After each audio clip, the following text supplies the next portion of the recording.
In this video, I'm going to show you how you can easily turn on location services on your iPhone. Be sure to watch the video to the very end so you don't make any mistakes, and of course do not forget to like this video and subscribe to my channel.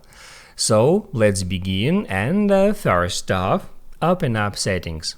Then scroll down until you find the Privacy and Security. And then at the very top you can easily find Location Services. Just tap on it.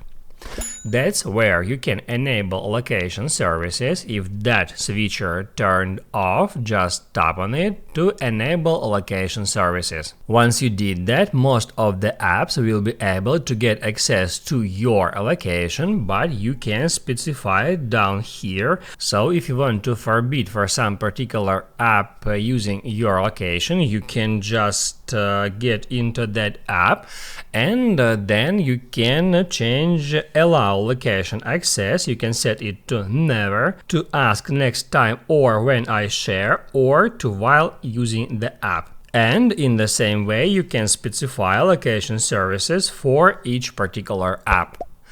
Now you can write down in the comments below if you have any questions about that tutorial, and also I recommend you to check out my iPhone tutorials playlist, which you can easily find in the description. Hit the like button if you liked that video, and see you in the next one.